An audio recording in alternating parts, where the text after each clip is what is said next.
வணக்கம். இன்றைய முக்கிய செய்திகள். கிறிஸ்துமஸ் விடுமுறையை முன்னிட்டு சென்னையில் இன்று மெட்ரோ ரயில் ஞாயிற்றுக்கிழமை அட்டவணைப்படி இயக்கப்படும் என்று தெரிவிக்கப்பட்டுள்ளது. நாடு முழுவதும் இன்று கிறிஸ்துமஸ் பண்டிகை கொண்டாடப்படும் நிலையில் பங்குச் சந்தைகளுக்கு இன்று விடுமுறை என்று தெரிவிக்கப்பட்டுள்ளது. கன்னியாகுமரியில் கிறிஸ்துமஸ் மற்றும் புத்தாண்டு கொண்டாட்டங்களை முன்னிட்டு 1500 போலீசார் பாதுகாப்பு பணியில் ஈடுபடுத்தப்பட்டு உள்ளனர். விருதுநகர் மாவட்டத்தில் டிசம்பர் 27 மற்றும் 28 ஆகிய தேதிகளில் நீர்ப்பறவைகள் கணக்கெடுக்கும் பணி 28 இடங்களில் நடைபெற உள்ளதாக தெரிவிக்கப்பட்டுள்ளது. டெல்லியில் 5ஆம் கட்ட மெட்ரோ ரயில் திட்டப் பணிகளுக்கு ஒன்றிய அமைச்சரவை கூட்டத்தில் ஒப்புதல் வழங்கப்பட்டுள்ளது.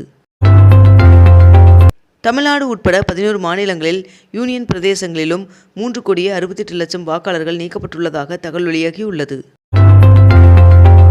7 IAS அதிகாரிகளுக்கு தலைமை செயலாளர் அந்தஸ்தில் பதவி உயர்வு வழங்கி தமிழக அரசு உத்தரவிட்டுள்ளது. ICCயின் T20 பந்து வீச்சாளர்களுக்கான தரவரிசையில் இந்திய வீராங்கனை தீப்தி சர்மா அவர்கள் முதல் முறையாக முதலிடம் பிடித்துள்ளார்.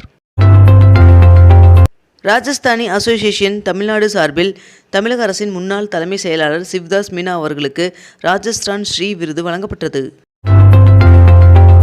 சென்னை பெசன்ட் நகர் கடற்கரையில் நடைபெற்று வரும் மதிய உணவு திருவிழா வருகின்ற டிசம்பர் 28ஆம் தேதி வரை நீட்டிக்கப்பட்டுள்ளது. 34 கோடி ரூபாய் மதிப்பிலான 20 அதிநவீன குளிர்சாதன சொகுசு பேருந்துகளின் சேவையை முதலமைச்சர் மு க ஸ்டாலின் அவர்கள் தொடங்கி வைத்தார்.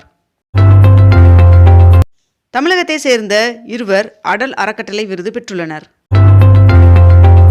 16வது உலக தமிழ் தொழிலதிபர்கள் மாநாடு மதுரையில் வருகின்ற ஜனவரி 8ஆம் தேதி தொடங்கி 4 நாட்கள் நடைபெற உள்ளதாக தகவல் வெளியாகியுள்ளது.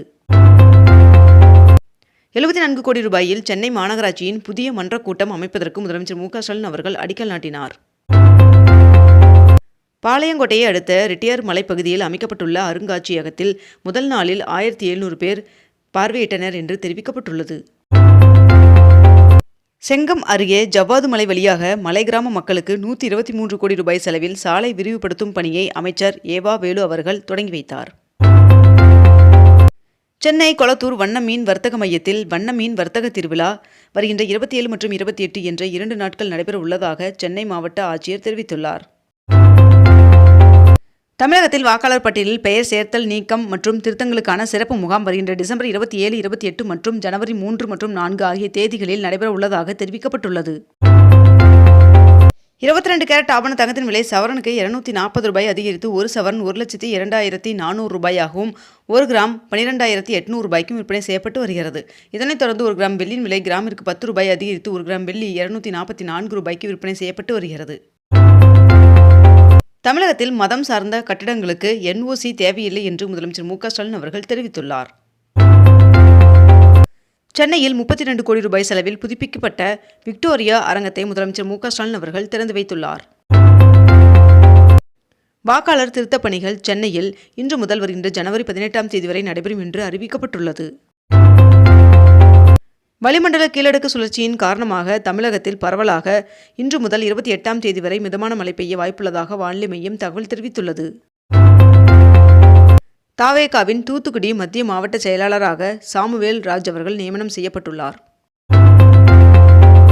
தமிழகத்தில் வரைவு வாக்காளர் பட்டியல் வெளியிட்டதை அடுத்து 1,53,571 பேர் இதுவரை பெயர் சேர்க்க விண்ணப்பித்துள்ளனர் என்று தெரிவிக்கப்பட்டுள்ளது.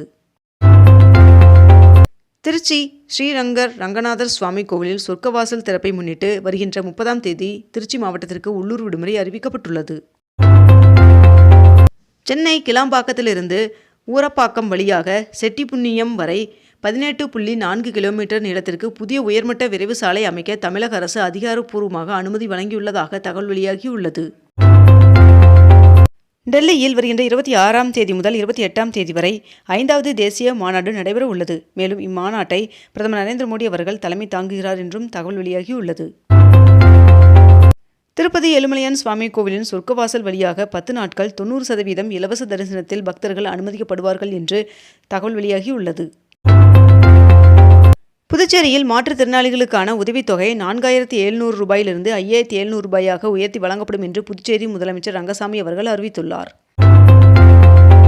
சென்னை உலக தமிழாராய்ச்சி நிறுவனத்தில் 2026ஆம் ஆண்டிற்கான ஓராண்டு கல்வெட்டியல் மற்றும் தொல்லியல் அகழாய்விற்கான பட்டய வகுப்பு 2026ஆம் ஆண்டு ஜனவரி மாதம் முதல் தொடங்கப்பட உள்ளதாக தெரிவிக்கப்பட்டுள்ளது. சபரிமலை ஐயப்பன் சுவாமி கோவிலில் மண்டல பூஜை வருகின்ற 27ஆம் தேதி நடைபெற உள்ளது. ஒருங்கிணைந்த தொழில்நுட்ப பணிகள் தேர்விற்கு இன்று முதல் விண்ணப்பிக்கலாம் என்று டிஎன்பிஎஸ்சி அறிவித்துள்ளது. தமிழ்நாடு அரசு செயல்படுத்தி வரும் முத்திரை திட்டங்களின் முன்னேற்றம் குறித்து முதலமைச்சர் மு.க.ஸ்டாலின் அவர்களின் தலைமையில் ஆய்வுக் கூட்டம் நடைபெற்றது. 86 லட்சம் ரூபாய் மதிப்பீட்டில் வீடற்றோருக்கான இரவு நேர காப்பகத்தை துணை முதல்வர் உதயநிதி ஸ்டாலின் அவர்கள் திறந்து வைத்துள்ளார். செய்யாற்றிற்கு வருகின்ற டிசம்பர் 27ஆம் தேதி முதலமைச்சர் மு.க.ஸ்டாலின் அவர்கள் வருகை தர உள்ளார் என்று தெரிவிக்கப்பட்டுள்ளது. அணுசக்தி துறையில் தனியார் மற்றும் வெளிநாட்டு நிறுவனங்கள் முதலீடு செய்ய வழிவகை செய்யும் மசோதாவிற்கு குடியரசுத் தலைவர் திரௌபதி முர்மு அவர்கள் ஒப்புதல் வழங்கியுள்ளார். அரையாண்டு விடுமுறையில் மாணவர்களுக்கு சிறப்பு வகுப்புகள் நடத்தக்கூடாது என்று தெரிவிக்கப்பட்டுள்ளது. சென்னை சங்கமம் நம்ம ஊர் திருவிழாவை ஜனவரி 14ஆம் தேதி மாலை 6 மணிக்கு முதலமைச்சர் மு.க.ஸ்டாலின் அவர்கள் தொடங்கி வைக்க உள்ளார் என்று தகவல் வெளியாகியுள்ளது. வருகின்ற 2026ஆம் ஆண்டில் 10 செயற்கைக்கோள்கள் விண்ணில் செலுத்தப்பட உள்ளது என்று இஸ்ரோ தலைவர் நாராயணன் அவர்கள் தெரிவித்துள்ளார். தமிழ்நாட்டில் புத்தாண்டு மற்றும் கிறிஸ்துமஸ் பண்டிகையொட்டி சென்னை உள்ளிட்ட நகரங்களில் இருந்து வருகின்ற டிசம்பர் 23ஆம் தேதி முதல் சிறப்பு ரயில்கள் இயக்கப்படுவதாக தெற்கு ரயில்வே அறிவித்துள்ளது. ரயில் கட்டண உயர்வை உடனடியாக ரத்து செய்ய ஒன்றிய அரசு முன்வர வேண்டும் என்று தமிழ்நாடு காங்கிரஸ் தலைவர் செல்வ பெருந்தகை அவர்கள் கோரிக்கை விடுத்துள்ளார். நாமக்கல்லில் கோழி பண்ணைகளில் முட்டை ஒன்றின் கொள்முதல் விலை 5 காசுகள் உயர்ந்து ₹6.40 நிர்ணயம் செய்யப்பட்டுள்ளது. சென்னை விமான நிலையத்தில் பிரதான ஓடுபாதையின் மறுசீரமைப்பு பணியானது அடுத்த ஆண்டு தொடங்க முடிவு செய்யப்பட்டுள்ளதாக தெரிவிக்கப்பட்டுள்ளது. தமிழகத்தில் கடுங்குளிர் தீவிரமடைந்து வரும் நிலையில் அதிகாலை வேளையில் பனிமூட்டம் அதிகரிக்கும் என்று வானிலை மையம் தெரிவித்துள்ளது. சபரிமலையில் அன்னதானமாக கேரள பாரம்பரிய விருந்து வழங்கும் திட்டம் தொடங்கப்பட்டுள்ளது.